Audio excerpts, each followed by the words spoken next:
Well, welcome, ladies and gentlemen. It's round 11 of the 2023-24 TIO NTFL Men's Premier League. It's the 6th place Tiwi Bombers taking on the 1st place St Mary's. I'm Ryan Saxby, and joined alongside me is the legendary Stu Davies. How are you, mate? Good, thanks, Ryan. Looking forward to this game. A danger one for Saints, I reckon, over at Wurrumiyanga. Conditions look sensational, of course, and yes, Saints on top of the ladder, but had a loss last week, and always a difficult task to travel and play, so it'd be interesting to see how this one pans out. Absolutely, and of course the last time Tiwi did play a home game, they got over the Wanderers pretty comfortably. Stu, you were on that game. Yeah. Is there anything that you saw differently from Tiwi playing on their home ground? Oh, look, they were very impressive. We know that they like to run the ball. They had plenty of home ground support, which was really helpful for them, and talking to some of their players after the game, they were really thankful for that, and thought that it really helped them as far as just getting the energy in the side. So it's terrific, and of course that was the last game they played. They had the bye last week, so going for 2 in a row with 2 home games. So let's see how they. Hey Mark, everything all? I just got your message now. Indications are good for them. And, everything all good on my end? With the task ahead of them. Yeah. Of course, and massive congratulations and a shout out to Kim Cantilla, who is having his 100th game, and no better place to do it than on your home ground. So congratulations to him. Of course, also part of the NT rep squad. Yeah, he's been in sensational form this season. Was very good in that last game, and has been in all the games that he's played over on the mainland, getting plenty of the ball and giving them plenty of drive. So we look forward to more of that today. And of course, Carlson Cantilla in the ruck has been something of a revelation for Tiwi this year. Just a clean jumper and gets his hands to the ball. So Jake Toa for Saints in the ruck will have his work cut out because Cantilla can get up high over the top. So just waiting for the siren for the game to start here. And siren sounded and the bounce to get us underway, just about to start. Nate Paredes and Sam Daly getting to know each other before the bounce. That was not the best of bounces, but play on's the call. Is at ground level. It's Paredes tries to get a quick kick away, but his kick's smothered by Daly. He gets tackled to the ground, and now Vallejo gets a quick kick out deep into the forward half, inside forward 50, but well tied it up at the back, and Blackney Nota with the clearing kick for Tiwi gets it out towards the grandstand side, controlled out here by Tipalura. John Tipalura tries to drill it round the boundary line, but getting back and defending there for Saints was Zach Robinson, and just saw it over the boundary line. So he had a couple of opponents, so a pretty good outcome for Saints at that time.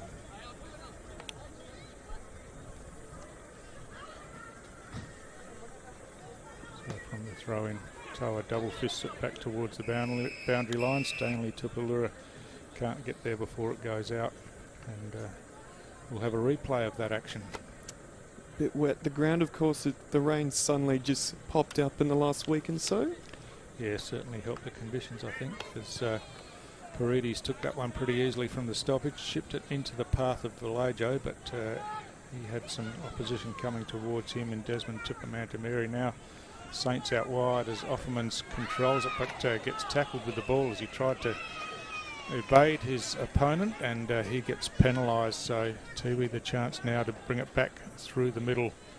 It's Alaman Kinney there at ground level. He's got plenty of opposition as well, though. Dylan Lant runs onto it now, sweeps a hand pass over the top, and Harris gets it out wide, and Saints going forward now, and a player out in some space deep out wide is by Ted Castle. He swings around on the right boot now, drills a pass in towards the goal square, and Nate Paredes has read that perfectly. He was there all by himself right on the goal line, and a pretty easy goal in the end, but it was a clever kick from Ted Castle. Saw Paredes running into space, and the first goal of the game, St Mary's Nate Paredes.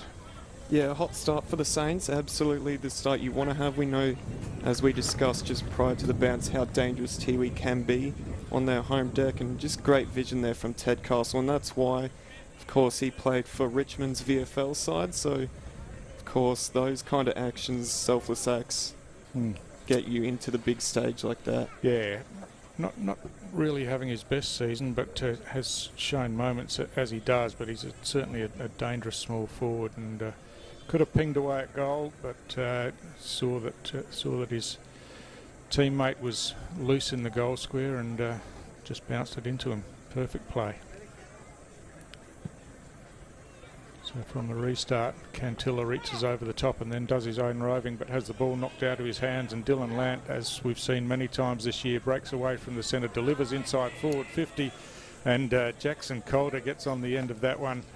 A terrific contested mark against Tanner Blackney Nota, but Calder with the height advantage, and just read the fall of the ball perfectly. So he has the chance with a set shot from that right forward pocket. Not the biggest of grounds, Wurrumiyanga Oval, so the ball can transition pretty quickly, and Calder the shot on goal now.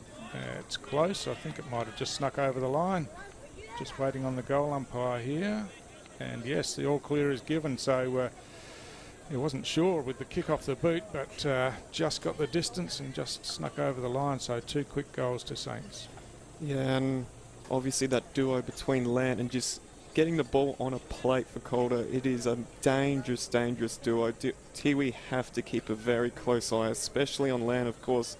Had a record amount of 56 disposals just a few weeks ago, so... That was against Tiwi. It wow. Yeah. History could repeat itself, as we know, but yep. Yeah, those two very much, you got to keep a very close eye on them. Yeah, so Tiwi be looking to get their hands on it here. They wouldn't want Saints to get too much of a jump on them at the start of this game, as Cantilla, that double-footed leap that we've become used to. He gets his hand to the ball. Darley does well to run onto that one, gets a hand pass over the top. Stanley Tipalura through the hands, and now Tiwi just working it through the hands as Brendan Cantilla goes wide, and he finds Roy Cantilla out deep in the pocket, and he indicates that he's going to go back and have the set shot. And Roy, of course, one of the veterans in this Tiwi side, and he was very good in the last game they played also, a dangerous forward.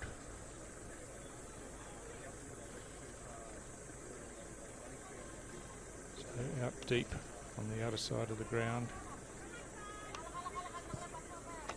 Kick towards goal from Cantilla. Looks like he's just pulled that one to the left, and a minor score only. So Tiwi's first score on the board, it's a behind, and Saints to reload through Darcy Churgwin.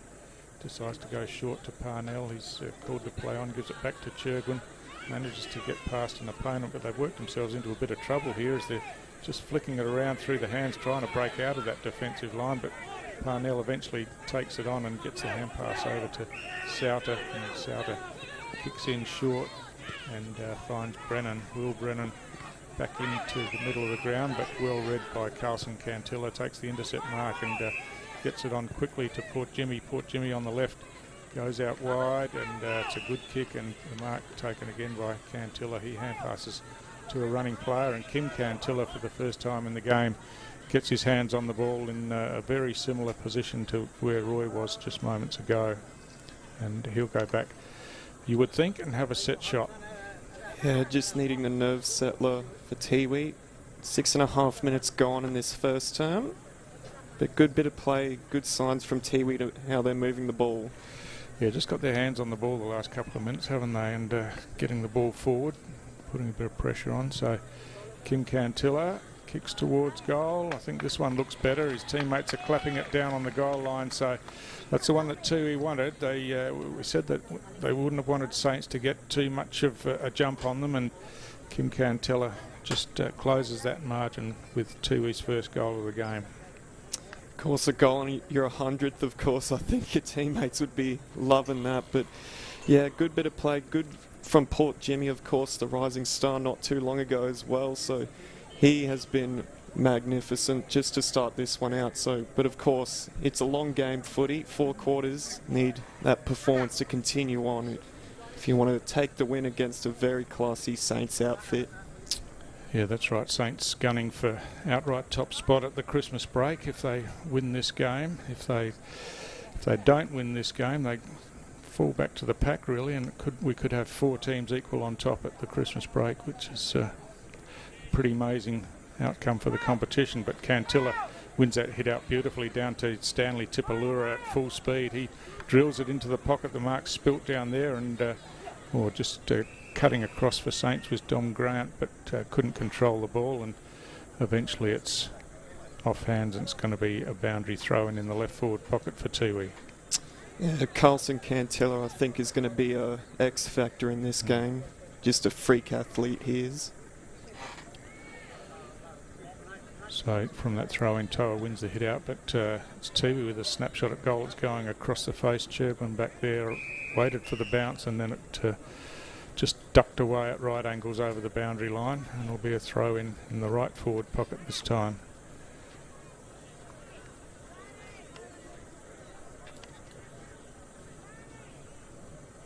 So from that throw in right at the top of the goal square, the ball's loose, and Saints looking to run it away. Dylan Lant pounces on that one, drills a pass in, and he finds Ted Castle, who's getting in the action early, takes the mark and now plays on with a bounce. Kicks long to a one-on-one inside forward 50. The bounce doesn't favour Calder. Blackney Noda tries to tap it over to his teammate down there, Kurt Dunn, but the ball was swooped on by the Saints forwards, but good defensive pressure saw Offerman's caught with the ball, and it's a ball up inside forward 50. Tiwi again, good work out of defence.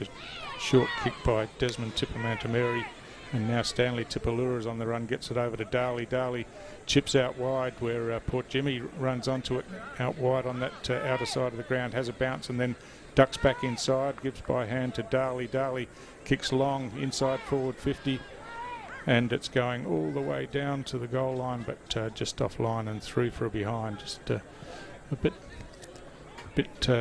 deceiving how close to the goal they are when they come forward of centre here, but Saints now working it through the hands, and Grant in short to Seth Harris. Harris swings around on the right boot inside forward 50, but we've just lost the action there momentarily as the ball was chopped off and marked in defence, and Tiwi just settle things down, chipping it around. Sam Darley once again prominent early in the game. He kicks long down towards half forward, off hands it goes over the top. Grant's there for St Mary's, but loses control of the ball and out over the boundary line for another throw in. Yeah, well, you talked about how small this ground is, and we're kind of seeing it now with the ball just kind of going back and forth between the 50s at the moment. But Tiwi, good start, 3 scoring shots to 2, but no lead as of yet. So just waiting for the ball to come back in. Braxton Armat giving Toa a chop out in the ruck. So he's going up against Cantilla. Almost a hold there. Armat won the hit out. Seth Harris busy at ground level, gets a hand pass backwards, and another hand pass forward by Grace Long. Missed the target. Brendan Cantilla just tried to paddle it to a teammate. Souter tries a long hand pass over the top, but doesn't hit a target. And there's a free kick being found here for holding, and that's going to Brendan Cantilla. And now Tiwi just building up around the outer side of the ground again. That's a good mark taken in front by John Tipalura. He plays on now and he's in a bit of trouble, but some clever footwork sees him get out of most of that. Now gets a quick kick forward, but chopped off by Armat, who gets a hand pass over to Vallejo.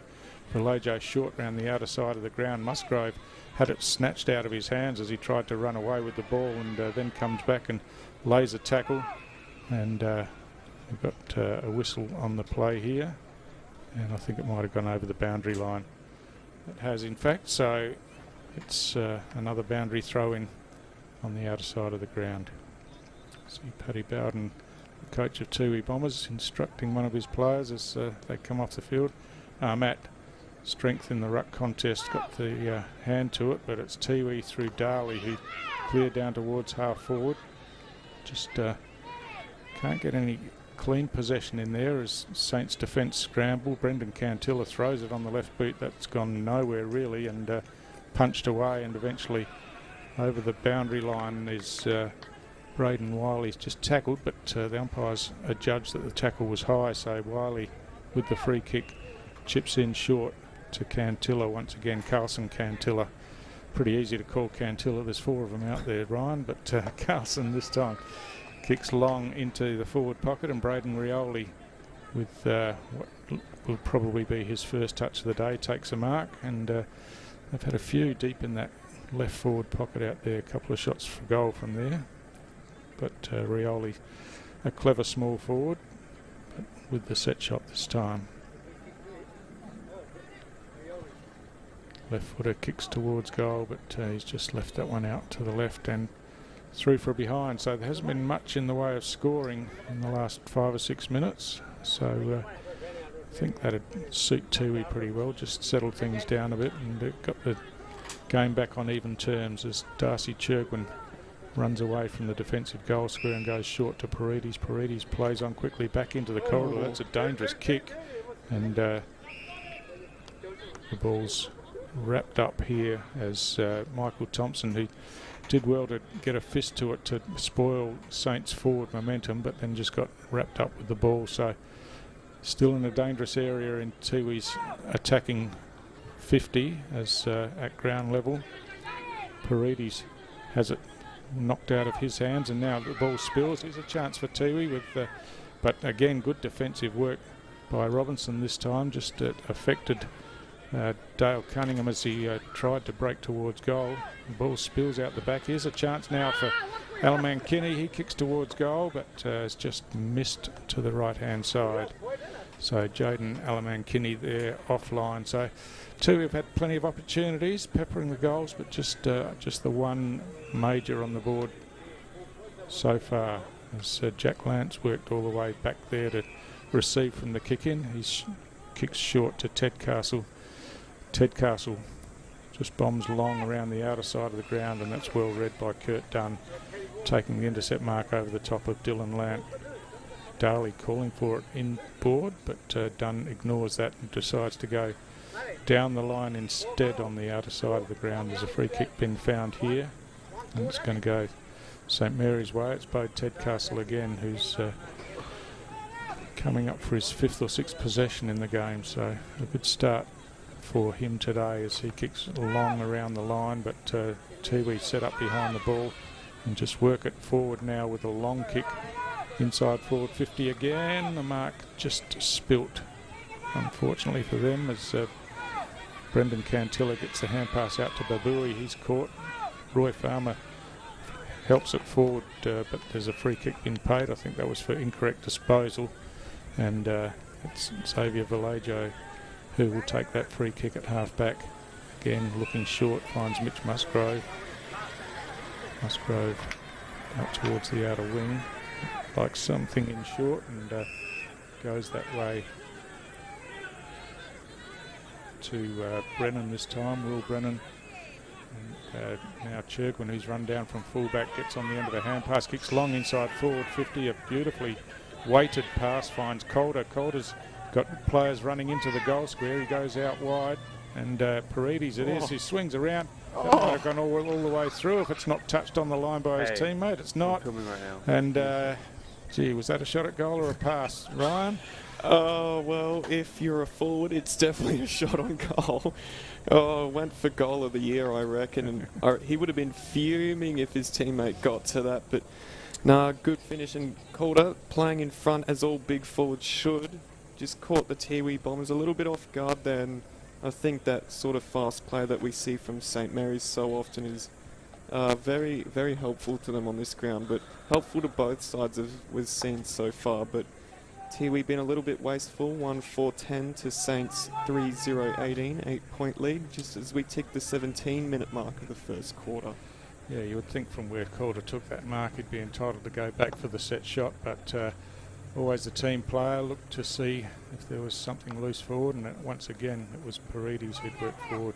Carson Cantilla just smashes that one forward, and Brendan Cantilla runs onto it, bounces twice, kicks long towards goal from centre half forward, and there's an answer within seconds from Tiwi. St Mary's didn't touch the ball, just a huge leap and thump forward by Carson Cantilla, and Brendan Cantilla ran onto it, found space, couple of bounces, and a long straight kick at goal. Fantastic, Ryan. He is a fantastic player, Stu. He is just insanely good. You can't really describe him in like proper words. He is that good, but just discussed that quick play is good for both sides, and we saw it first class there from Tiwi. 2 touches, a goal. That's how you do it.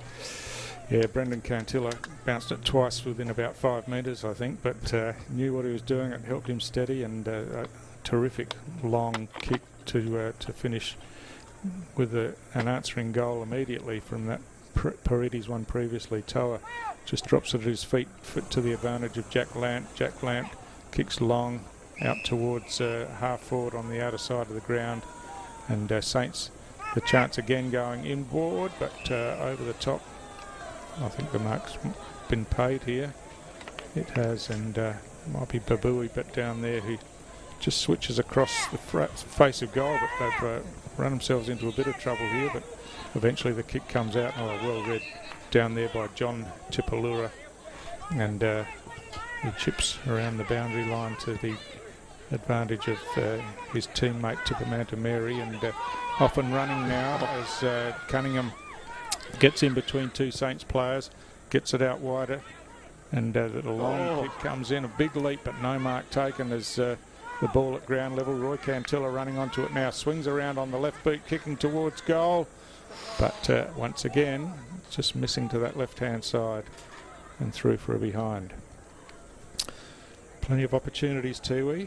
but they trail by the 1 point at this stage as Churgwin receives and then kicks long around the boundary line. Brennan in the marking contest sees the ball slip over the back, and Tiwi with the numbers back there work it through the hands to Briston. Briston switches inboard and finds Potts. Potts goes by hand off to Darley, and Darley kicks short towards half forward. Babui's there. He gives it back to Darley, who kept running. He kicks long towards goal now. I think this one's going to go all the way. It is. And just gets over the line, beats the St Mary's defenders, and Sam Darley gets on the board for Tiwi and gives them the lead for the first time in the game. Yeah, well, Sam Darley, he's been a very crucial player in this Tiwi side. His performances throughout the season have been some of the best in this lineup, and good to see him getting involved with the scoring there. We know he can win the ball often enough, but to also score shows how dangerous he can be in an already very dangerous side. But Tiwi now taking the lead for the first time as we've ticked the 20.5-minute mark of the first quarter, 5-point lead. Yeah, St Mary's of course kicked the first 2 goals of the game in the first few minutes, and there were concerns that they might get on an early roll, but Tiwi basically have controlled the game since that time. But this time Lant running through from behind the ruck contest just had his jumper pulled as he tried to kick, which affected the kick, but Saints have got it down to half forward now as the drilled pass comes in, but well read, and Tiwi rebound once again to the outer side of the ground, just punched away towards the boundary line. Port Jimmy's first there for Tiwi. He tries a little hand pass over the top but misses the target. Toa sweeps a hand pass over, and now here's the chance for Souter for Saints on the outside of the boot, kicks long towards the goal square. The whistle's gone. I think this is going to be a Jackson Calder free kick. Just interfered with in the marking contest down there, and a chance for Calder to put St Mary's back in front. He'll have the free kick from only about 15 metres out on a slight angle, so you would back him from here. Yeah, just ticked over the 1,000 goal mark in his career just the other week as well. So Calder kicks towards goal, straight through the middle. Goal umpire doesn't move, and so an answering goal for St Mary's. They're 4 goals straight, 100% so far on the scoreboard, and they just have that 1 point advantage again over Tiwi as we tick past 22 minutes in this opening quarter. A really entertaining game of football so far. Absolutely. I think even though it is 6th v 1st, I think a lot of people would have had this game as one of the matches of the round, and we're seeing it so far. Yeah, Tiwi with the 8 scoring shots but only 3 goals to show, but still only 1 point the difference.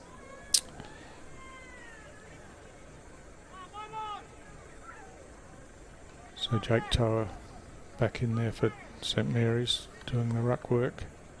He gets up early and runs past the ball. Cantilla got a hand to it but couldn't control where it went to, and at ground level ball it eventually came out but took too long according to the umpire, so it's a Tiwi free kick to Carlson Cantilla. He's calling for players to lead, and he goes for a short option, and he finds Wiley. Wiley just switches backwards and wide to Babui. Babui in short, and he's got Darley just forward of centre. Darley swings around with a drill pass inside forward 50, doesn't hit the target.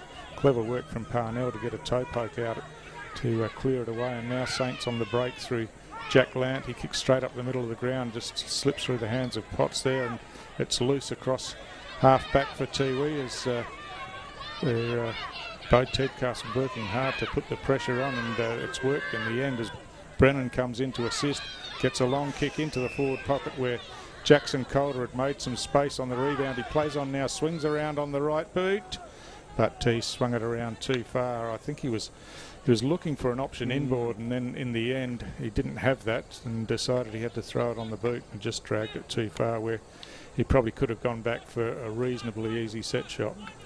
I don't think Tiwi will mind this though. Just probably only a couple of minutes left in this term, so they'll be loving where the game's situated at, especially on the scoreboard.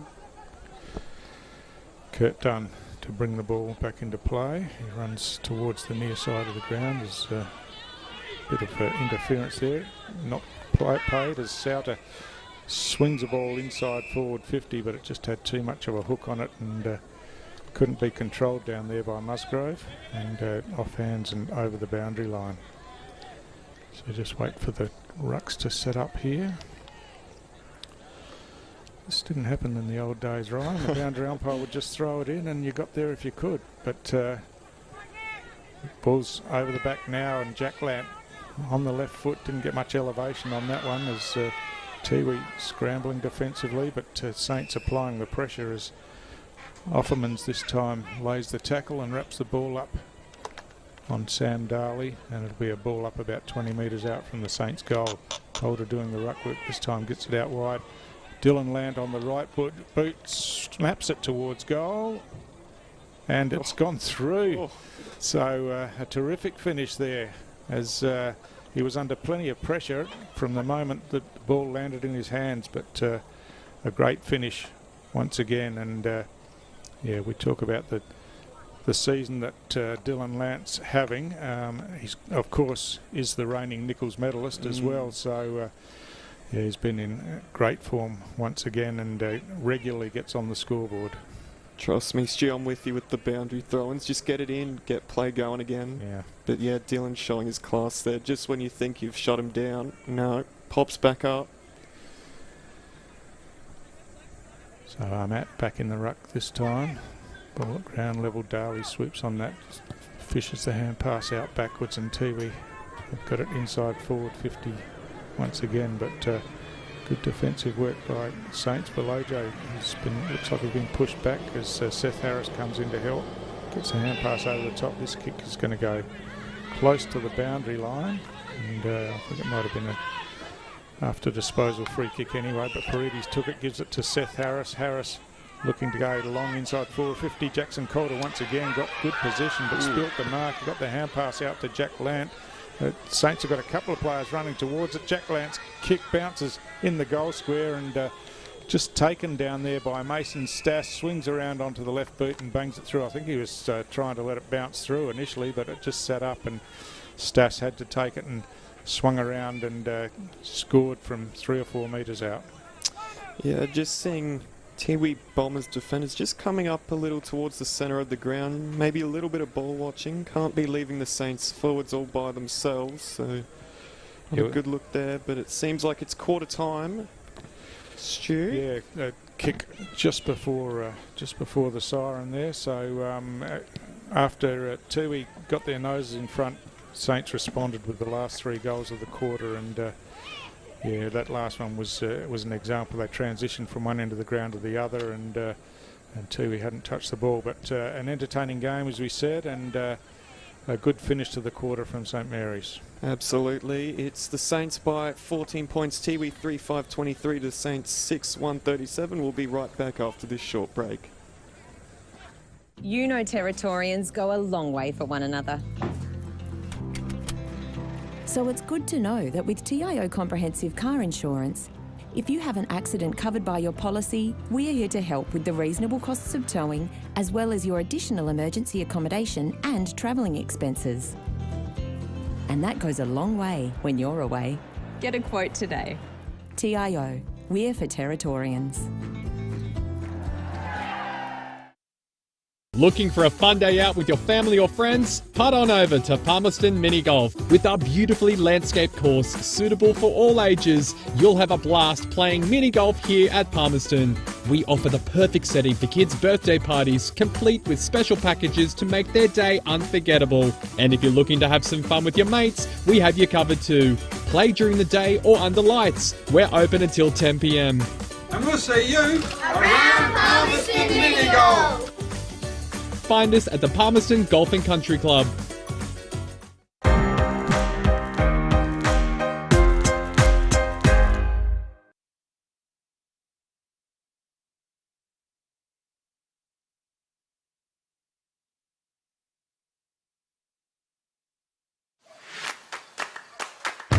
So we're here on a Friday night for our NAB AFL Auskick.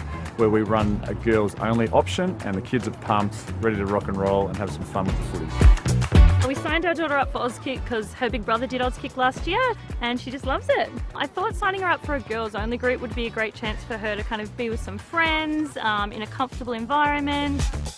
The thing about a girls only team that I think Zoe really enjoys is that she gets to run around with like-minded girls. They get distracted, they do cartwheels, they hold hands, they sing. It just makes it a bit more of a fun experience.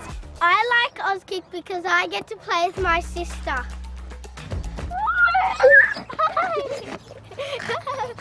We love Auskick!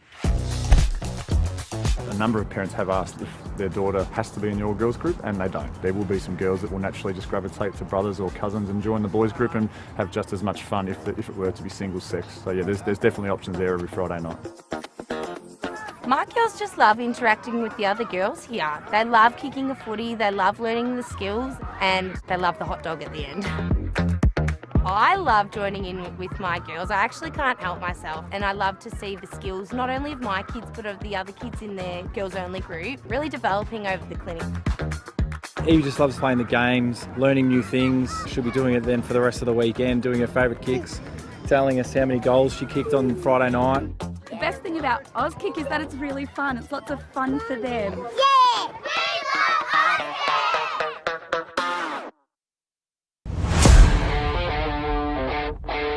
And it's Paish in the ruck, and he'll be up against Big Johnson. Up they go. Johnson won it quite comfortably down in favour. Who gets the clearance? Wanderers get the clearance. Do it beautifully. Over the back. Nice spoil in defence, but they're swinging the ball around. It should be a goal. Mummery with his first kick back with Wanderers, and it was 17 seconds into the game. Michael Mummery, a goal. There you go. Can the mark be taken? Mark can't be taken at least by your Palmerston. Mulholland, once again, gets it out. Paholke. There it is. Got one. Well done to him. And Gabriel Mulholland was very...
Well, welcome back, viewers, to round 11 action of the 2023-24 TIO NTFL Men's Premier League. Tiwi and St Mary's. Stu, Saints got to a hot start, then Tiwi answered back, and then just at the end of that quarter there, Saints retaking the lead. Yeah, that's right. They just flexed their muscles a bit in the last couple of minutes of the quarter, scoring the last 3 goals to stretch out that lead to 14 points at quarter time after Tiwi had got their noses in front. But it's still been a pretty even contest.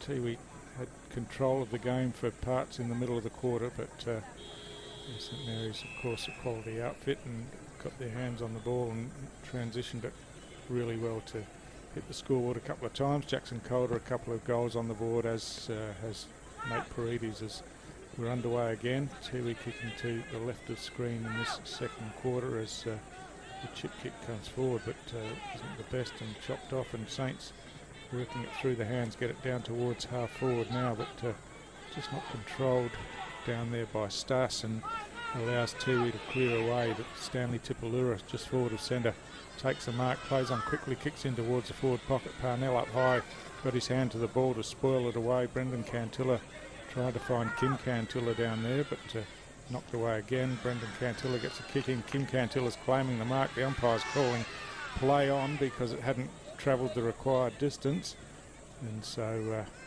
players will pick themselves up, and it'll be a ball up in the right forward pocket for Tiwi. Toa hooks that one over the top towards the boundary line. Brendan Cantilla runs onto it. He gets tackled to the ground, and a quick kick forward has gone out of bounds on the full, and so for St Mary's, free kick as the ball's retrieved. Looks like it's gone into someone's yard over there. Just made its way over the fence, and it'll come back, and Dominic Grant will take the free kick in the back pocket. He switches into the goal square where Darcy Cherwin is all by himself, and now just wanders off. His teammate had his back to him, but eventually turned around, and Luke Davies takes the mark, and now drills a pass forward to Mitch Musgrave out on the lead. That's good use of the football, and good hard lead by Musgrave. He's looking to switch again to the other side of the ground. It's a dangerous kick again, but Saints get there in numbers. Paredes takes a good mark and chips in short into the centre of the ground, and now receives again and chips in to Harris. Harris looking to go long into the forward pocket where Calder's made ground, and sticky hands once again. Jackson Calder, he's looked to kick pass inboard, but I think he must have kicked the ground or something, but Tiwi have chopped it off anyway, so they work it back as Michael Dunn gets a hand pass backwards. They're under all sorts of pressure down there. Dunn eventually gets a bit of space, gets a dribbling kick forward, and then recovers it himself, and now they run the ball out of defence and worked it to the middle of the ground. Stanley Tipalura in the middle there once again, chips inside forward 50. That's a good pass, and made good ground down there, and it's good work. Cecil Puruntatameri, who got on the end of that pass, and that was better use of the ball going forward by Tiwi. They moved it quickly and cleanly and gave Puruntatameri the chance with a set shot at goal. His left foot kick goes towards goal, but he's just dragged it to the right this time. So again, Tiwi not taking those chances when they come. Yeah, 9 scoring shots. It should be now 3-6 to the 7 that St Mary's have. Need to tighten those up a little as they go. So Saints go outer side of the ground this time. The mark spilled out there, but hand pass comes over the top. Stanley Tipalura is in a bit of space inside 50 now. He kicks long towards goal. Oh, I think this one's better.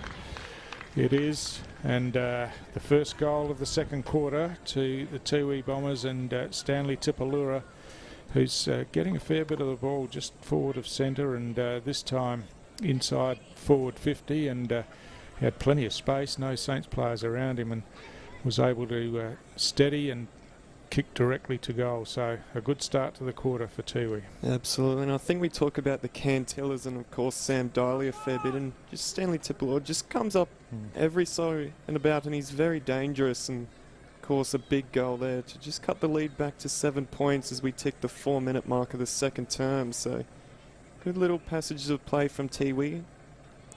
Getting first to the ball, I reckon. Stu? Yeah, they certainly are in this quarter. Calder, of course, had that chance earlier, but yeah, again, one that he could have gone back for a set shot for. But Toa this time wins the hit out for Saints, but his teammates can't get on the end of it as Carlson Cantilla swoops on it, picks up, has a bounce, kicks long down towards the goal square. A one-on-one contest down there, but it's going to be a free kick to Cherwin, who made front position. Was interfered with in the marking contest by Potts. Cherwin not really sure which way to go, so switches to the near side in the end, and the mark's taken there by Dylan Grills, who hand passes off to running teammate, and Offermans takes the mark just on the centre wing. chips around the boundary line, very close to the boundary line. Paredes was by himself there, just inside the boundary, and Michael Dunn chops this one off. And Tiwi rebound up the middle of the ground as Brendan Cantilla off and running again, gives a hand pass to Carlson Cantilla. He kicks short and wide, but his teammate Alan Kelly fell over out there, and then Roy Cantilla couldn't control the ball as it slipped out of his hands and over the boundary line for a throw-in. Mentioned Dylan Grills before. He was a St Mary's junior who went away to Adelaide for a while and just back. He's played in the reserves a bit this year, and it's his first Premier League game for the season, but good to see him having a crack with the Saints seniors as Xavier Vallejo wins the clearance from that boundary throw-in around the outer side of the ground. Bit of a tug of war for the ball down there. There's a wrestle going on at ground level. Someone didn't like the treatment they got, and Jack Lamp on the bottom of the pack there as Mitch Musgroves comes in to help, but meanwhile play's underway, and Tiwi looking to bring the ball out of their defensive half, and they eventually do as poor Jimmy takes the mark and then does a 360 before hand passing back to Darley. Darley chips in short, and he finds his teammate Jerome Tippermantameri. He goes out wide, hand pass over the top from Thompson, back to Tippermantameri, inside forward 50, delivers but just falls short of his intended target down there, Kim Cantilla. Cantilla went to hand pass, the ball slipped out of his hands as he was tackled, and Kieran Parnell, who's got the job on Kim Cantilla today, has really shut him down so far, and he just chips in short to Luke Davies at halfback for Saints. So Davies decides to go long to the outer side. It bounces just inside the boundary line and couldn't be kept in by Charlie Offermans down there, and it's a throw in once again right on the wing. Decent crowd in as well, Stu, supporting the home side. Yeah, that's right. The circumstances have meant that they've only been able to have 2 of their 3 home games because of ground condition, but yeah, they're loving having football here, and of course St Mary's have got traditional ties to Tiwi, so this is a big clash on the islands as Saints have worked the ball right down to the forward line, but unfortunately Stas couldn't control it, and it's a boundary throw in once again. Yeah, St Mary's traditional ties, obviously the Saints were born of the Tiwi people to give them the opportunity to play football in Darwin, and it's a great connection still between the 2 clubs. As the boundary throw-in comes in, Calder doing the ruck work, tries to hook it over the back. Kurt Dunn at ground level lost his footing, and now it's picked up deep in the pocket and switched across the face of goal, but it goes right across and off hands and over the boundary line for another throw-in. Absolutely the right end for the Saints, just looking to get that answer back from that Tiwi goal a few minutes back, but it's a little bit of ping pong at the moment, Stu. Yeah, as the throw-in comes in, Calder again reaching over the top, gets it out the back.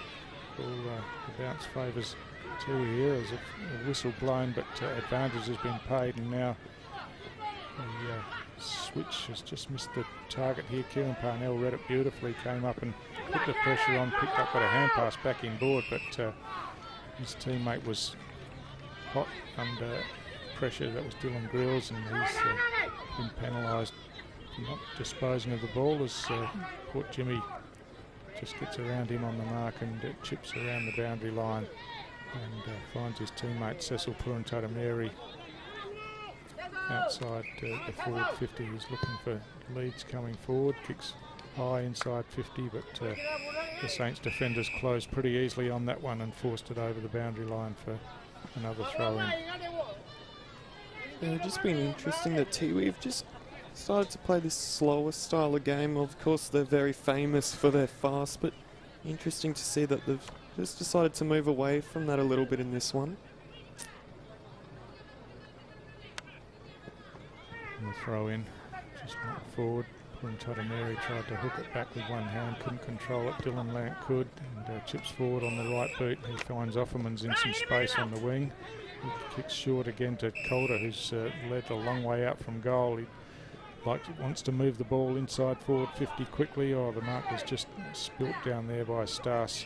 The kick was good, but he's claiming that he had his arms chopped. Umpire having none of that. And it'll be a ball up inside forward 50 for St Mary's. So Carlson Cantilla gets it over the top to Blackney Noda. He just runs away from half back and kicks long down the middle of the ground. Ball slips over the back where Stanley Tipalura is waiting once again, ducks one way, then back the other, chips out wider, and that's a terrific pass.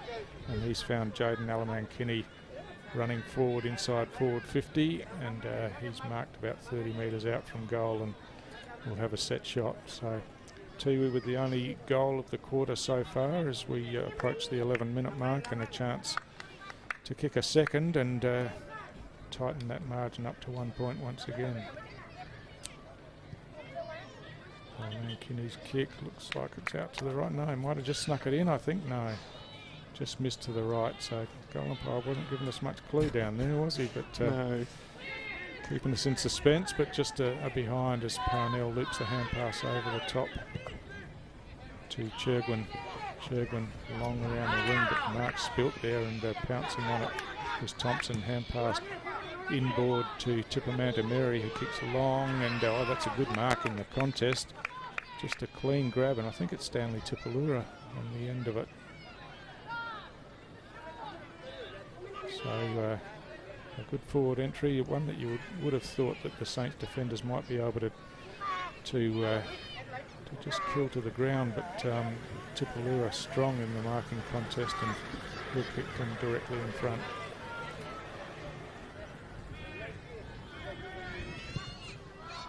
On the way from Stanley Tipalura, and I think he's just snuck this one inside that left-hand goal post. He has, so another goal to Tiwi in this second quarter, and that brings the scores level as we pass 12 minutes in the second quarter. Yep, Tiwi 5-7-37 to Saints 6-1-37 now. Pretty interesting, I think.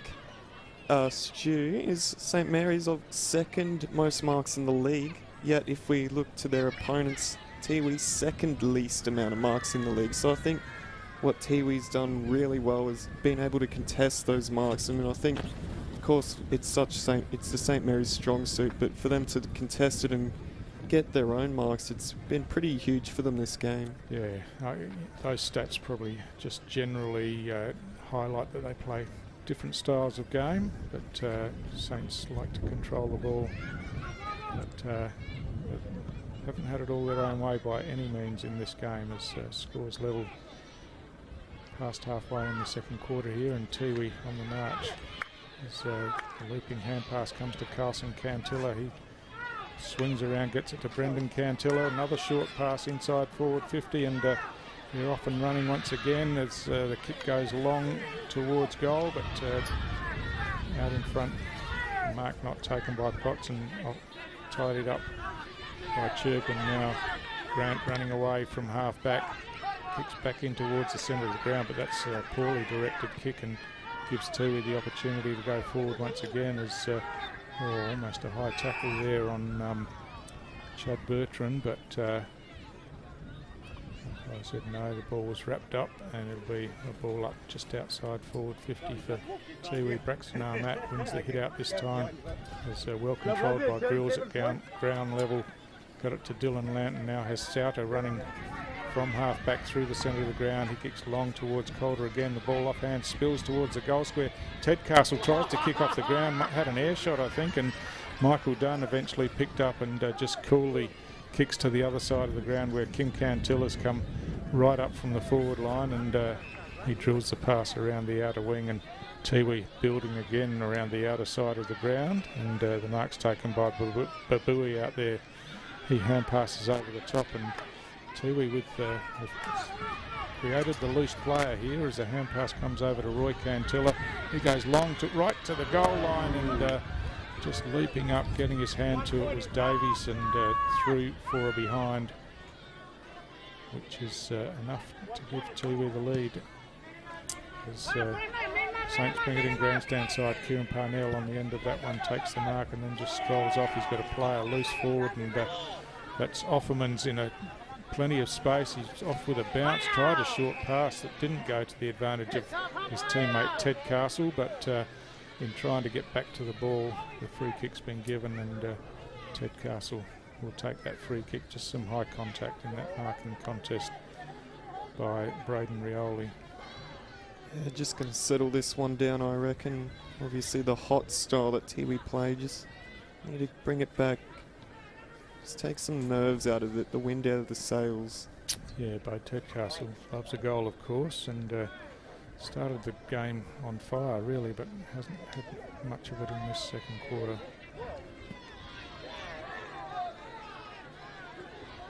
Ted Castle with the set shot. It's not his best kick. It's gone right across the face of goal. Calder's out there and just too big and strong, and it's given away the free kick, in fact, and a 50-metre penalty. So, yeah, just interfering in the marking contest, and then not sure what the 50-metre penalty was for, but it brings Tiwi right down to the middle of the ground where Carson Cantilla, again busy in the middle, gets it out to Port Jimmy. Port Jimmy in some space, chips short inside, or just onto the forward 50 as Alaman Kinney takes that mark. He drills a pass inside, and again Tiwi with players in space and good footwork, and this time it's Brendan Cantilla who's got on the end of it, and a chance to kick Tiwi's third goal for the quarter.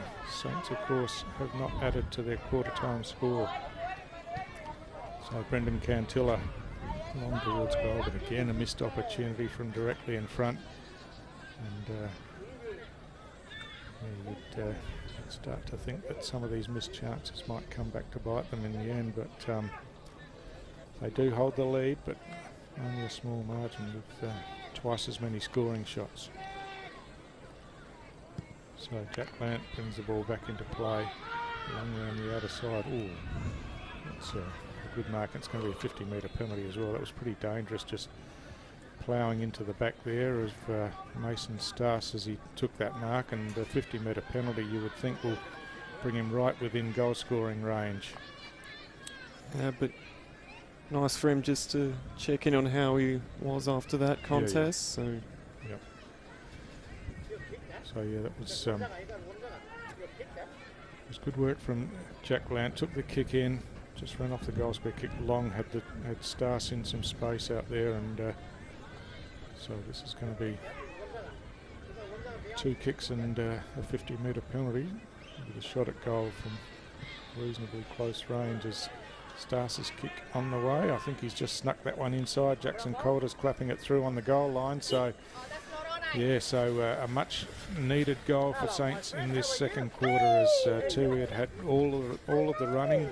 Stanley Tipalura was the only goal scorer for the quarter with those 2 for Tiwi, but gee, they've missed some opportunities and really have left the door open for Saints in this second quarter.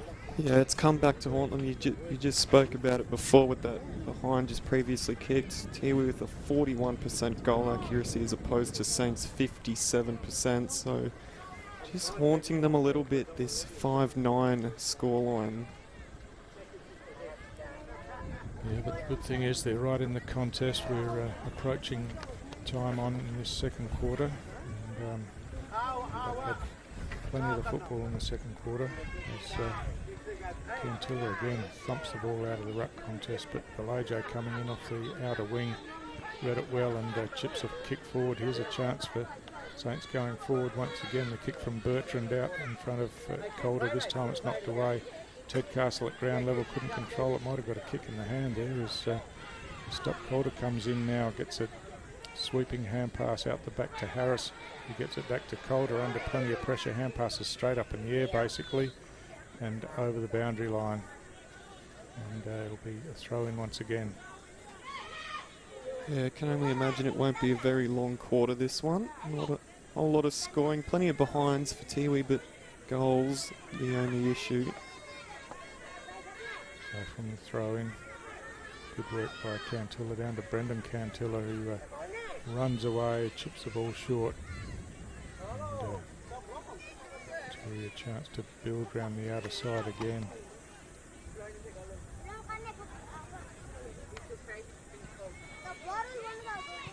So not sure what happened there. Play stopped, but over the top, Potts gets a hand pass forward. Now a swooping hand pass over the top. Here's a chance for Tiwi, running into the open goal with a bounce from deep in the pocket. This kick towards goal is good. I'm not really sure who the player was, but that was good use of the ball by Tiwi going forward, and a good finish in the end. Well, I don't think he was going to miss it regardless who that was. That's a pretty important goal to retake the lead. Tiwi 6-9-45, Saints 7-1-43 as we just ticked over the 20-minute mark into the 21st minute. Tiwi, 2-point lead. I assume despite the inaccuracies, they'll be very pleased with how things are. Patrick Bowden, of course, the coach. Yeah, that's right. It's probably just highlights the value of having these home games for Tiwi, where they can get that local support and get on a run. But this time it's Saints out of the middle as Toa got it down to Paredes, and Paredes kicked long, and Jack Lant has taken the mark inside forward 50. So once again, Saints are pretty good at this, the chance to answer quickly and to regain the lead here late in the second quarter.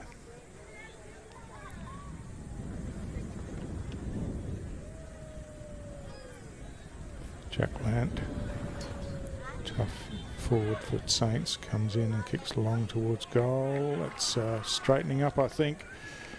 It's a good, no, it's not. It is. It's just snuck it inside that left-hand goalpost. So wasn't much emotion down on the goal line there. Perhaps they just thought it was assumed that Jack Lant would score the goal from there, which he has. And again, Saints regain the lead late in this second quarter.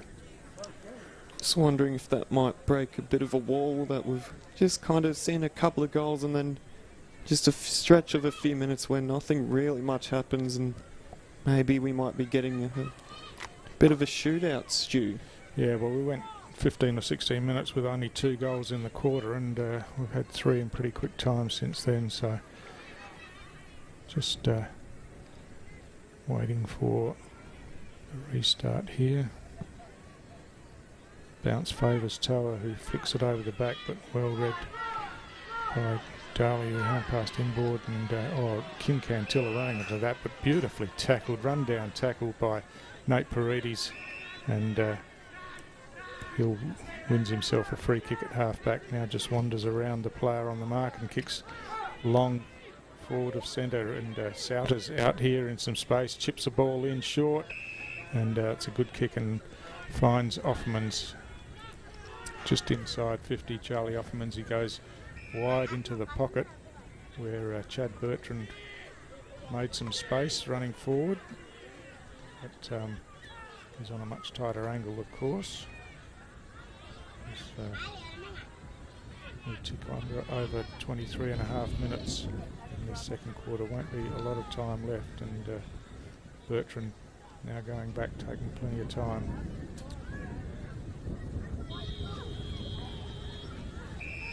There's the siren. Siren's gone, so Bertrand will take the shot at goal after the siren. Kicks on the way. I'm not sure what happened there. There was no one in the goal square. It bounced at right angles and 3 for a behind, which counts. So there we are at half-time. Once again, Tiwi had got their noses in front, but Saints just managed to score the last goal of the quarter, and we've got a fantastic contest here, Ryan. Absolutely. Tiwi 6-9-45 to the Saints 8-2-50. It's Saints with a 5-point lead. We'll be right back after this short break. You know Territorians go a long way for one another. So it's good to know that with TIO Comprehensive Car Insurance, if you have an accident covered by your policy, we're here to help with the reasonable costs of towing, as well as your additional emergency accommodation and travelling expenses. And that goes a long way when you're away. Get a quote today. TIO, we're for Territorians. Looking for a fun day out with your family or friends? Head on over to Palmerston Mini Golf. With our beautifully landscaped course suitable for all ages, you'll have a blast playing mini golf here at Palmerston. We offer the perfect setting for kids' birthday parties, complete with special packages to make their day unforgettable. And if you're looking to have some fun with your mates, we have you covered too. Play during the day or under lights. We're open until 10 p.m. And we'll see you around Palmerston Mini Golf. Find us at the Palmerston Golf and Country Club.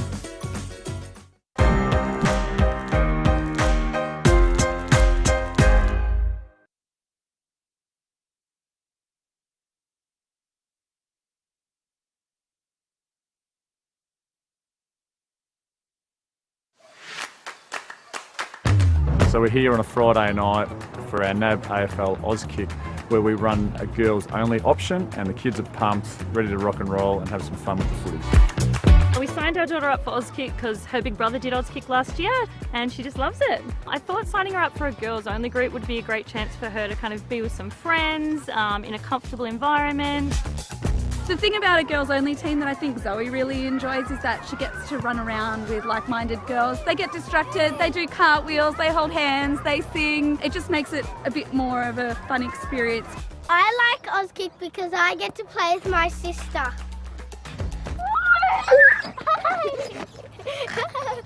We love Auskick! A number of parents have asked if their daughter has to be in your girls group, and they don't. There will be some girls that will naturally just gravitate to brothers or cousins and join the boys group and have just as much fun if it were to be single sex. So yeah, there's definitely options there every Friday night. My girls just love interacting with the other girls here. They love kicking a footy, they love learning the skills, and they love the hot dog at the end. I love joining in with my girls. I actually can't help myself, and I love to see the skills not only of my kids but of the other kids in their girls only group really developing over the clinic. Eve just loves playing the games, learning new things. She'll be doing it then for the rest of the weekend, doing her favourite kicks, telling us how many goals she kicked on Friday night. The best thing about Auskick is that it's really fun. It's lots of fun for them. Yeah!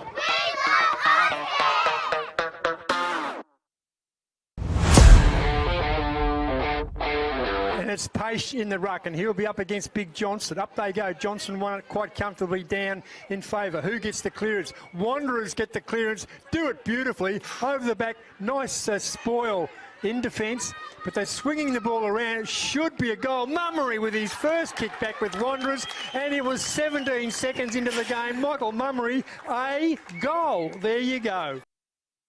Can the mark be taken? Mark can't be taken, at least by your Palmerston. Mulholland, once again, gets it out. Paholke. There it is. Got one. Well done to him. And Gabriel Mulholland was very, very good there. Wanderers. The Muck-Mucks go inside. They try to straighten up. Defence was strong. Motlop over to Mummery. Mummery sells the dummy, sells another one, kicks across his left shoulder, and I reckon he's got his third. Michael Mummery, this is your game. Welcome back to the Muck-Mucks. Because Ashton Hams has certainly been their best, had plenty of possession, but Mulholland has the footy, has a chance, runs into an open goal and nails it. Well done to him, 43 seconds in. The 150 gamer in pursuit. Oh. Kicked off the ground, goal. I reckon that was a goal being tackled, but that is a huge goal for the Wanderers now. Ben Agnew. Agnew bangs it inside his forward 50. Over the back. Goal, open goal. Surely to goodness. No, it was touched. And when he kicked it, the Magpie player is confident, but the goal umpire actually had the ball touched. But changed to a goal. Advance. Wanderers working overtime. Sells a dummy, runs around, kicks around his body, and he nailed it. Well, now it's only a 10-point game, Ian. How about that? Agnew. Can't see what's happening. Ball in dispute. There they go. Davey, Waylon Davey. This is bread and butter for him. This is old money for old Jam. He loves it, Ian. He loves it. Well, so he should, but he's got to get more. Ashton Hams. Hams. Forward, ball on the ground, in dispute. Paholke there. Someone's got to show a bit of courage. Ball up there, dragged out. And that's Davey again. It's Davey, Waylon Davey again. He has been the spark, the energy, whatever you can call him, Ian. He has been exceptional this last term. Thorne, been good. Shane Thorne roosts it forward. Mark not taken. Ball on the ground, ball in dispute, running into an open goal, and Wanderers back in front. Does not miss those. Does not miss those. As a ruckman should do in defence. Running around wide and hard and strong. Such Taylor. But they've got to get it out there wider. It is. That's a goal, and we're trying to figure out who that is, but it's a quick goal. Wanderers. Nice kick forward. In dispute. Oh, cleverly done. So clever. Well done. Marcus Toddam, the skipper. Is that the match-winning goal by the skipper? Puts it through, no worries at all. It's an 18-point win. It's Wanderers' second win of the season. Magpies 9-8-62. Wanderers 11-14-80.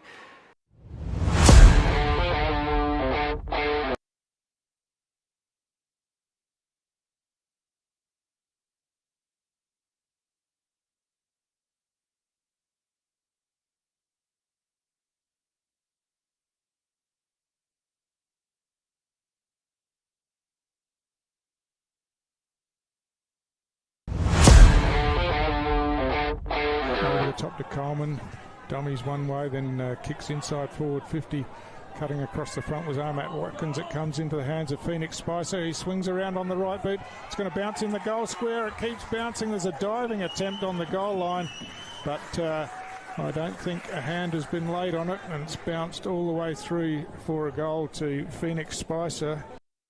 Darwin at ground level, scrambling hard Grant, but it's picked up down there by Brett. Brett swings on the left foot. He's got a player all out in space by himself, and that's Steele. He runs off now and kicks on the outside of the boot. I don't know how he got himself in so much space out the back, Gray, but there as it spills to ground level, and eventually there's a long kick inside forward 50. Bit of a use of the body there as it comes to ground level now, running into the open goal, and it's a point goal as eventually they worked it all the way forward, and Lockie O'Brien got on the end of it and out of position, couldn't take the mark, but he's first to recover, swings a hand pass back in board. It comes out the back to Partington. Partington kicks long towards goal, looks good, it's gone all the way through, and that's a good finish. And down juggled attempt at mark, but the hand pass comes back inboard. Ryan kicks long into space over the back. There's a player out there all by himself. Once again, it's Lockie O'Brien who, there's a couple of times they've had a player out the back, no one near them, and they've moved the ball in quickly. Warwick Williams for Pint pounces on that one, kicks the ball long inside forward 50. Pint players in space again as the kick comes in towards goal. They've got one out the back again, and it's Ryan, and this time Matt Ryan was in the goal square out the back, and the kick came to him, and another walk-in goal for Pint. A one-on-one contest. Campbell's in trouble here. He punches the ball away. Matt Ryan at ground level picks up hand passes outboard. Steele on the left foot swings it back towards goal, and that's a terrific finish there. They work it through the middle of the ground now, and the ball comes out wide, and the mark's taken by Brett, who didn't have to change stride as he took the mark. Kicks over the top. I think it's gone all the way as Moroney tried to dive at it, trying to get a hand to it, but it got over him.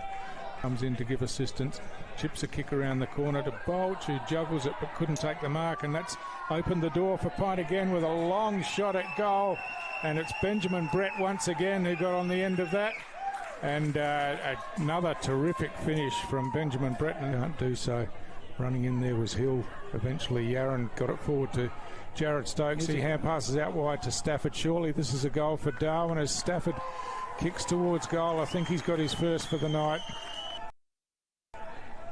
Inboard to Stokes. Jared Stokes goes long straight down the middle of the ground from the marking contest. The ball at ground level. Hand pass comes out. Ahmat Watkins with a snapshot towards goal. It's bouncing in the goal square. It's going all the way through, and that woke us up, Gray, after about 5 minutes of not much action.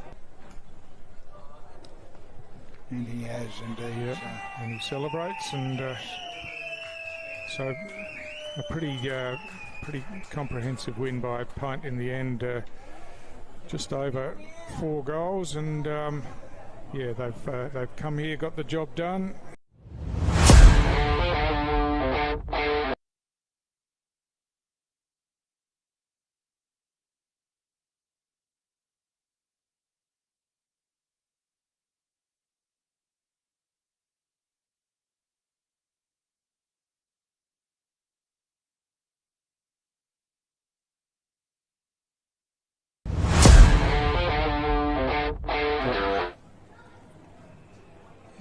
Yes, it's all one-on-one stuff at this stage. Islet's had a snap, Stewie, and I think he might have got it. I think he has. He likes it, and the goal umpire had to make a bit of ground, but got it through. So, and now swings around inboard, kicks long down towards full forward. Oh, beautifully read off hands by Offermans, and he runs into the open goal and bangs it straight through for St Mary's second.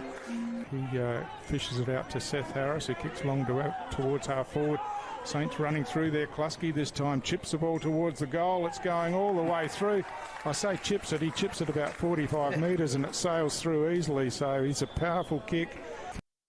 He can gives Nightcliff the chance to rebound, and they've got all the players out the back here as it comes in. Running onto it down here, Emery, it's just gone too far for him, and Brendan Brown's come in. He tapped it towards the boundary line, but weight of numbers is going to tell here as the hand pass comes from Butcher to Kennedy. Kennedy swings around. Sing Lippo's in the goal square saying I'm free, but Kennedy knows where the goals are and he's banged that one through. Ted Castle going to be first to the ball. Weaves one way, back the other now. Drills the centering ball. That's a great kick into the hands of Paredes, and now he just waltzes forward. Oh, he's almost run into the player in front of him, but I think he's finished with a goal. But that was a fantastic centering kick from Bo Ted Castle. Inside by Edwards. He swings in around. He's got Butcher in the goal square. It's wobbling towards him, and Butcher takes the mark. He's running around now and gets the hand pass over the top, and Cooper Darms right on the goal line this time. He looks up to a pretty packed Nightcliff forward line. He kicks long now in the Butcher direction, but only got one hand to it as ball spills out now. Sing Lippo just weaves a bit of magic, hooks the ball back. It's going to be close. I think it's going to go through. That's a fantastic finish from Tristan Sing Lippo, and something special out of what we said was a pretty scrambly opening to this third quarter, but he takes a good mark. He chips inboard, but that's going to be chopped off by Dylan Lant, who runs through half forward now, chips the ball over the top, finds Vallejo. He hands it off to Jack Lant, strolling through the corridor. He kicks long towards goal from about 25 metres out, puts it straight through, no problem whatsoever. So we're underway again. The ball's hacked off the ground in the middle, out wide. Darms tries to kick it off the ground, then picks it up himself, runs towards goal, kicks long towards goal. That's a terrific finish from Cooper Darms, straight through the middle, and he's got Nightcliff one back, and one that they really needed after a couple of quick ones from Saints. Dylan Lant in his remaining minutes. So Morris from the ruck contest kicks that straight out towards the boundary line. Scott runs onto it now, and he's off and running with a bounce back inboard. He's got players running forward. One of those is Emery, and Emery takes the mark, and he's inside forward 50 now. Has a bounce as he gallops towards goal. Has a second bounce as the defenders close in, but he's made it all the way and kicked it from a couple of metres out, and you would have to think, Gray, that that'll be the sealer in this game. A couple of hands on heads. And there it is. It's all over here at TIO Stadium. Nightcliff have beaten St Mary's, ended a 7-game winning streak from the Saints. Nightcliff have kicked 11-9-75 and beaten St Mary's 8-10-58 in a very good game of football, though.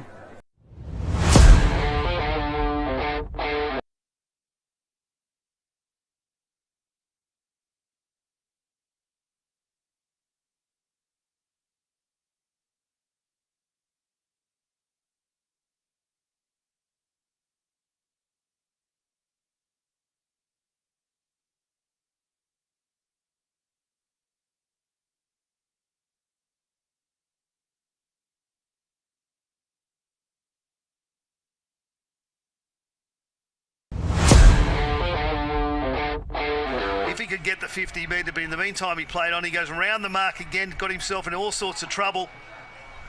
Shagged off the boot. And Brenda pops the first one in. It's been an outstanding find for the Crocs this year. He's kicked a few goals for them early. Garner knocks it forward. Kirby's looking for someone to give it to. Handballs it off pretty quickly as he lines it up. And Bacaro gets the next one for Waratah. By the Crocs out of the ruck, but picked up.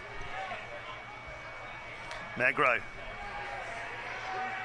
I think he knows where the goals are here at Gardens Oval. He's done that a few times in his career, and a lovely snap over the shoulder for Jaden Magro. Again, a rocket pass just over Magro's head that time. Picked it up and kicked it off the ground, and he's got it.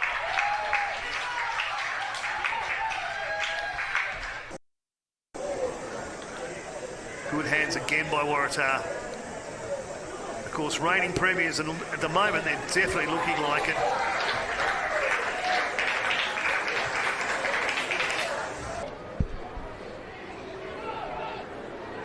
Still waiting for a clearance. Carroll's got it, knocks it forward. And that's a goal, another one for Waratah.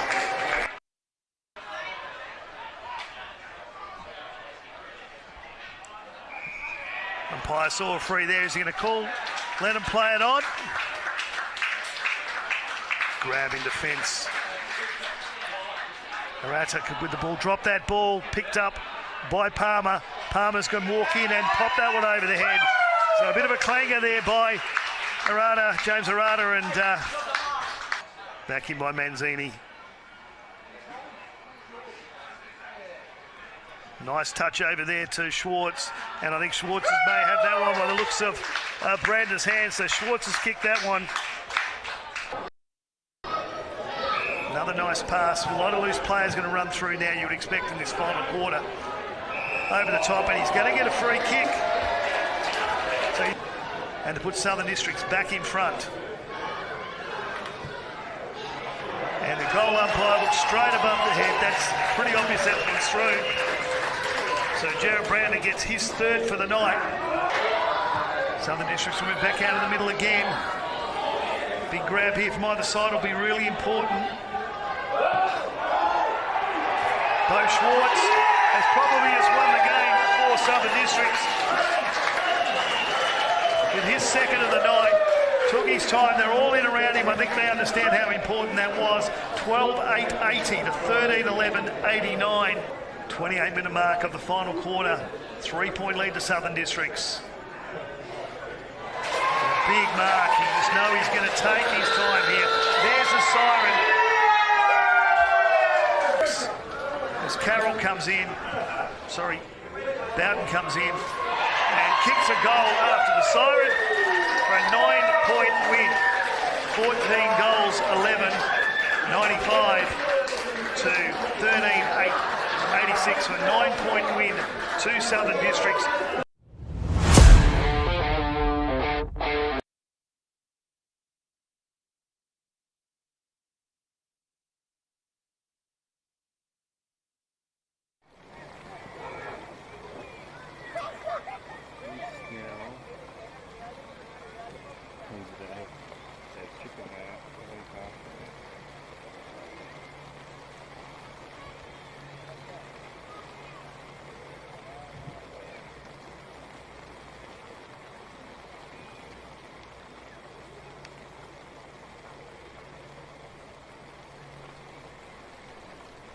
Well, it's a welcome back, viewers. Round 11 of the 2023-24 TIO NTFL Men's Premier League.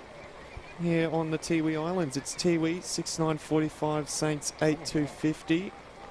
Saints with that 5-point lead, and it has opened up over the ground. Rain really coming down during that half-time break, still coming down now, and could make things very interesting, Stu. Yeah, just apparently came out of nowhere, Ryan, and we had perfect conditions for the first half, and now very wet as we're underway in the third quarter. It's Tiwi kicking to the right of screen. Brad worked it down to the inside forward 50, but clearing kick from Saints is chopped off. The ball's flipped over the back.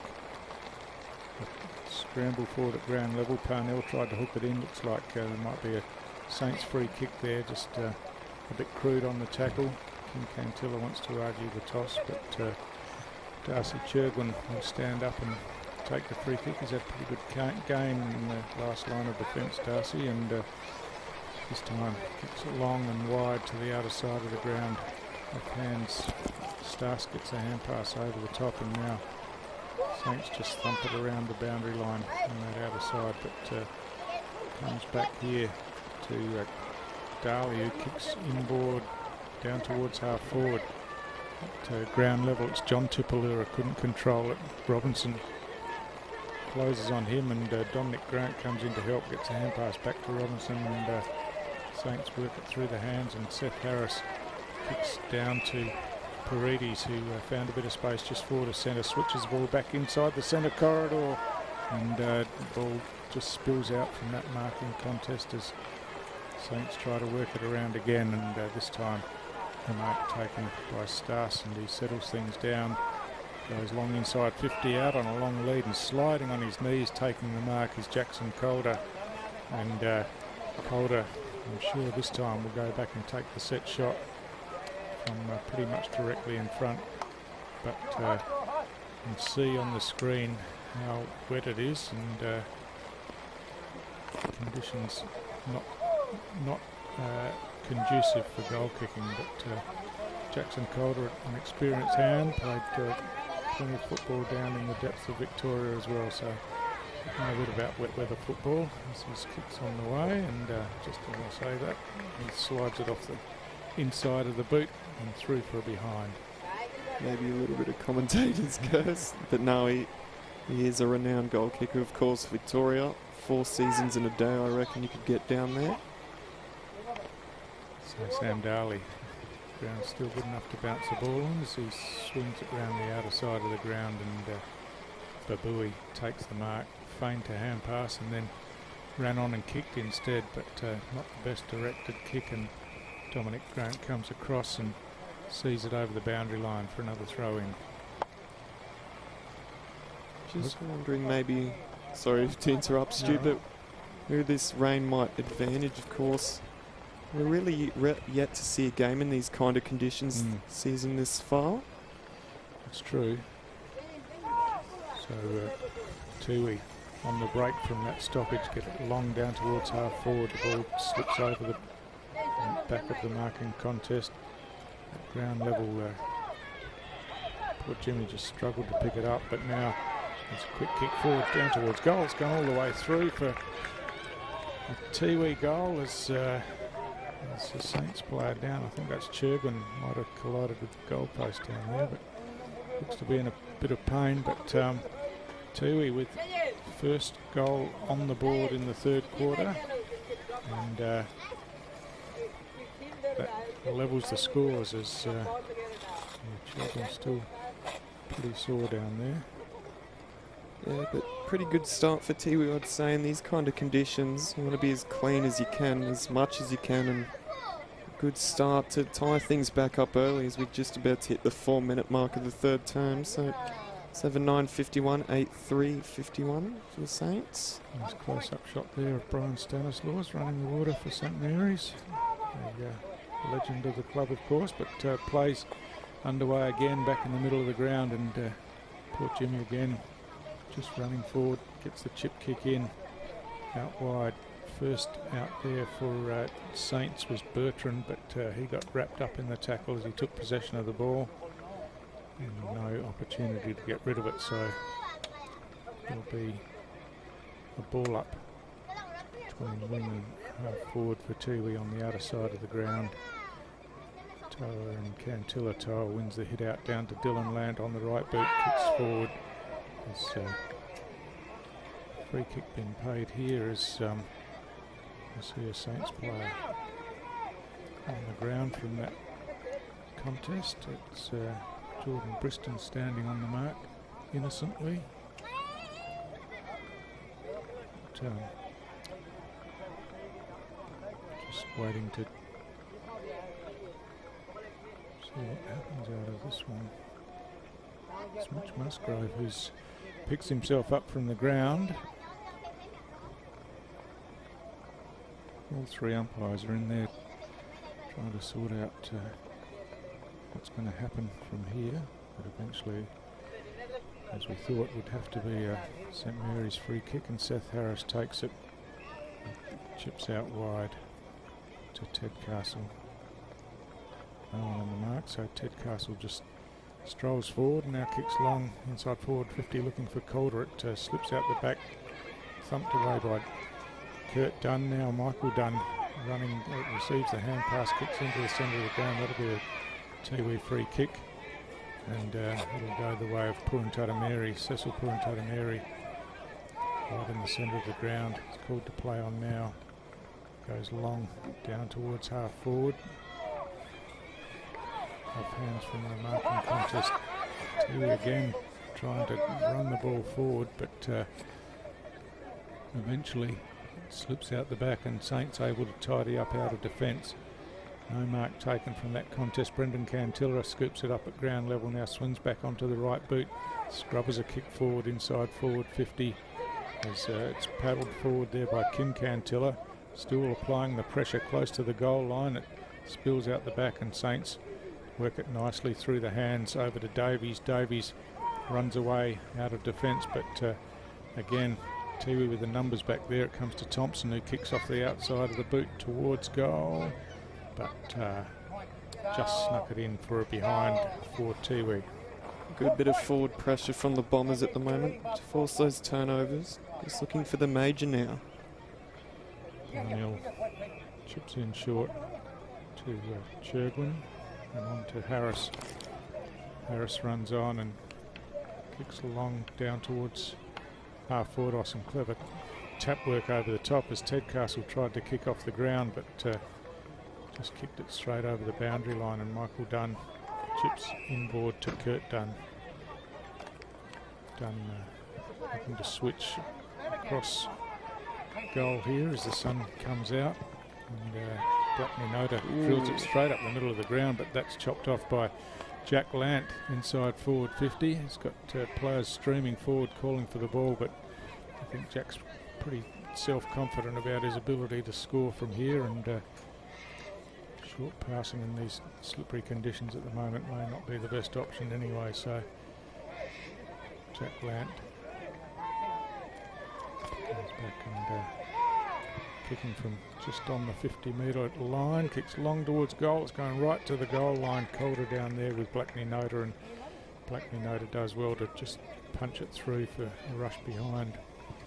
As Sam Daly quickly brings the ball back into play. It's knocked forward by Robinson, but only into the hands of Port Jimmy, who looked to get some attention after he kicked the ball. Cecil Puruntuta Mary picks up, gets through a couple of defenders, kicks long towards goal, but bounces just inside the boundary line and over. It'll be a throw-in the right forward pocket for Tiwi at the 8.5-minute mark of this third quarter. Just the one goal in the quarter so far to Tiwi, and scores level in a terrific contest. Braxton Armat tries to fashion a hit out from waist level by the time he got to the ball, but couldn't control it, and so it'll be a boundary throw-in once again. At the right end for the Bombers.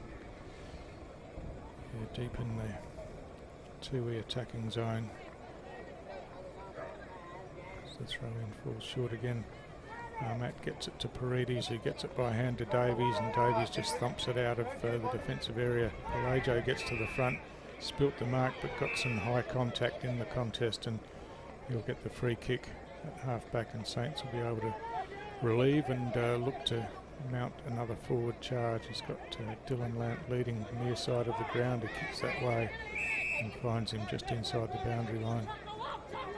And now again, no one on the mark, and Lant strolls off, touches the ball to the ground, chips in short, just spilled off the chest by Souter, but was able to recover and rebound off a Tiwi player and then kick long towards Calder at ground level. He's taken down there by Brennan, who almost had an air shot, and eventually the players around the ball just forced it over the line for a rush behind for St Mary's. Michael Dunn bringing the ball back into play. Goes straight up the middle of the ground, and he finds Tippamanta Mary. Tippamanta Mary goes long down towards half forward. Here's a chance for Tiwi as running onto it is Roy Farmer. Roy Farmer straightens up, kicks towards goal, and just straightened it up inside that left-hand goalpost. So again, transition from one end of the ground to the other, and Roy Tiller found himself some space, Roy Cantilla, and finished nicely to give Tiwi the lead back again. So we've had a number of lead changes over these second and third quarters, and this time it's Tiwi getting themselves in front by 5 points. Absolutely, just some textbook end-to-end stuff there from Tiwi. We know how dangerous they can be when they get rolling, especially with that basically fast play, if you want to call it that. All their players very well accustomed to it. Just beautiful finish there to sneak it inside that left-hand goal post. So from the restart, Tiwi going forward again. Just over the head there of Cantilla, but off the ground. A quick kick by Puruntara once again, but it's gone out of bounds on the full in that left side, and Churban chips short around the outer side of the ground to Harris. Harris back to Churban. Churban looks laterally, but didn't have anything there, so goes long around the boundary line. It's a well-weighted kick, and a nice mark taken out there by Grace Long. Grace Long chips in short, but didn't reach his intended target in Sauter as Rioli came in, got hands to it, couldn't take the mark, and saw it over the boundary line again. Yeah, I reckon the footy will be pretty wet, Stu. It'll be much harder to take marks in these conditions, but sun's back out, it seems. Braxton Arnett gets it down to Sauter. Sauter goes long towards half forward. Jack Lant working across, couldn't get to the fall of the ball. Nicely done at ground level, and Tiwi bring it away again, but it's Babui who gets his hands on it, kicks on the outside of the boot down towards half forward. Coming up to meet it was Churgwin. Almost propped and allowed the traffic to come through, but got the hand pass forward in the end. Seth Harris spills that one and then gets it back to Armat, whose hand pass slips off the side of his fist. Harris working in hard again as Port Jimmy kicks off the ground, cleverly tapped forward. And here's a chance for Tiwi. Brendan Cantilla trying to run through. He got some body contact and lost his footing. And again, the ball over the boundary line. Tiwi bringing out some tricks there in that play.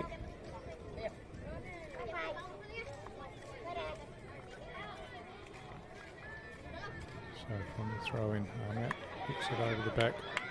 Roy Cantilla running onto it, paddled it forward. Now it comes in, scoops in and picks it up. There's a quick kick to a goal. It's another goal for Tiwi, and this time it's Kim Cantilla. Saints players are claiming that it was touched. The umpires will confer. Great effort if he snuck that one through the traffic.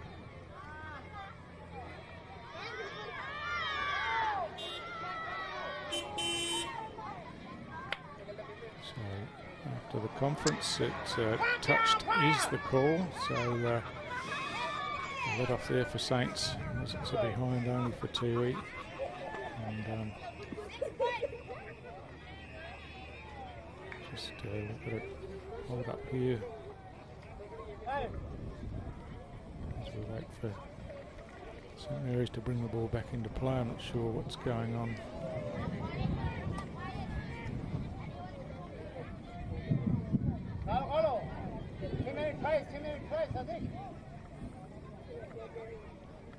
So umpires are all gathering near the boundary line.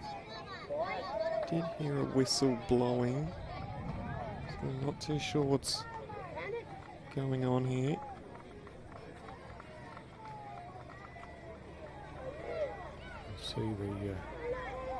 See the players Gathering in the middle of the ground.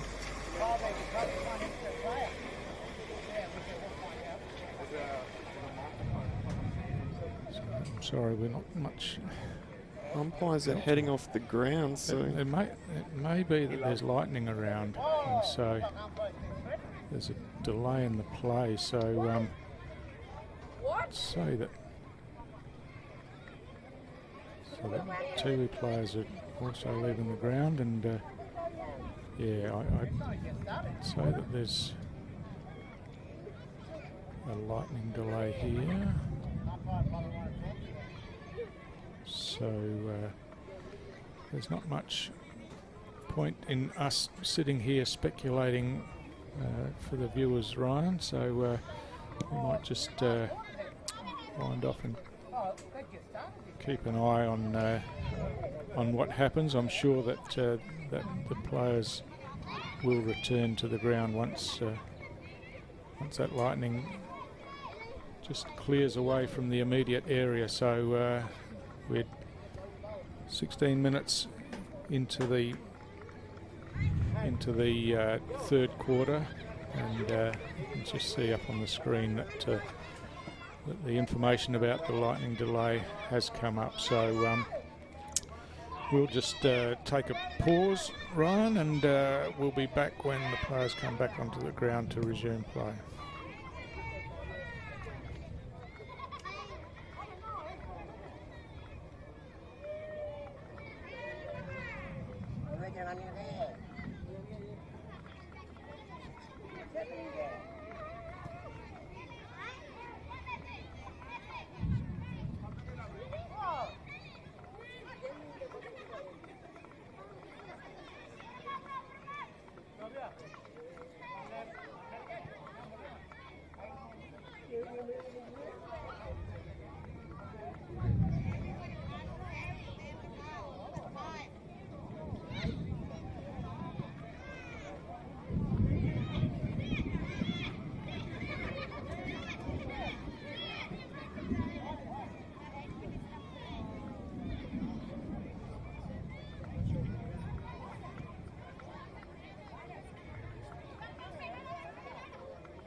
Going, keeping the rain off all that. Doing my best.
Yeah, it came on the ferry.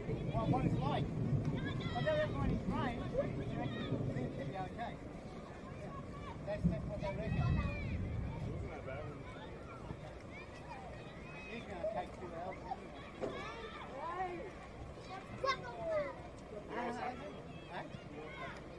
I think they're going to go. If this kind of getting worse like this now, I think they'll probably stop it.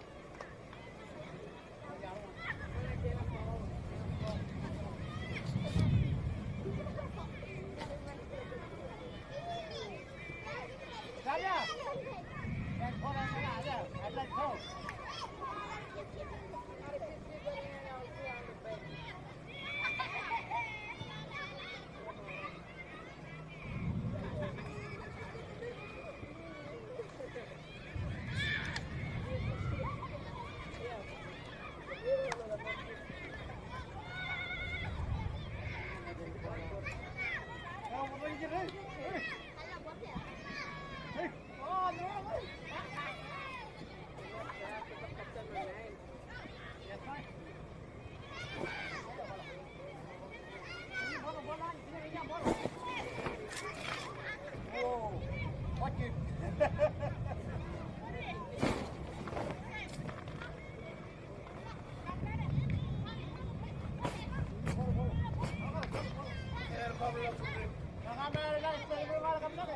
Hey, brother. How you going? Good. Darren, Port Murray. Darren Port? Darren, Port Murray. Darren. I just came up from Melbourne. Melbourne? Came from Darwin. I'm doing a bit of coaching in Melbourne, doing the city one. I'm going to retire now. Cold in Melbourne? Hey, brother. You're starting to live with a big football on the phone, big soft drink, please, brother. Hungry. I'm working, I don't bring any money. You still got phone? I'll see you.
Take a point.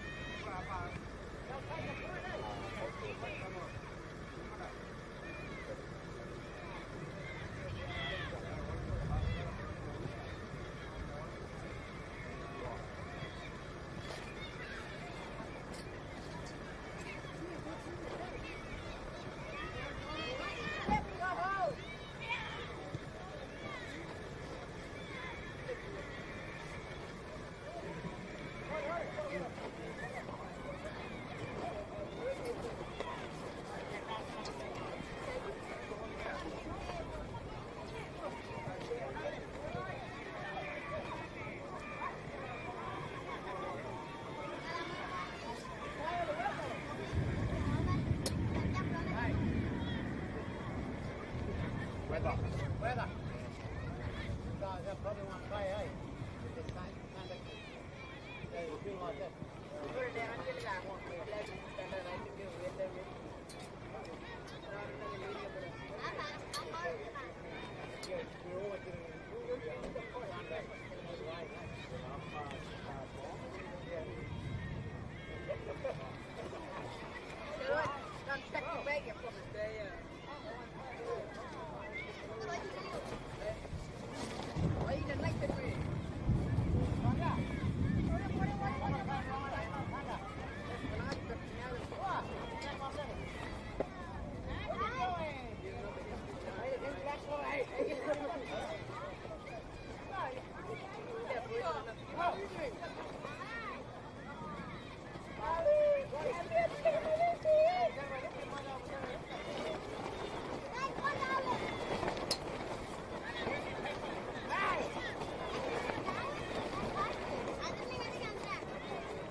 Hey, Ma. I think the game might get rained out. They had one of the guys raining out.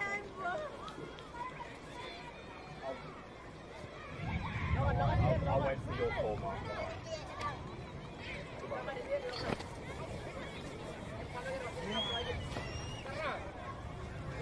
Well, ladies and gentlemen, to all our viewers, we have a bit of an update about the lightning delay. Unfortunately, the game has been called off by the match managers at the ground. Unfortunately, the lightning is just far too close for the action. Unfortunate due to this game now being cancelled, and per the rules, Tiwi Bombers will be awarded the 4 points with a 6-point win, 8-11-59 to St. Mary's 8-5-53. Pretty poor news out of the islands. It was shaping to be a classic game, but unfortunately from me, Ryan Saxelby, and Stu Davies alongside me, that is the end of this broadcast. It's Tiwi by 6 points. Yeah, it started and then it's pulled off.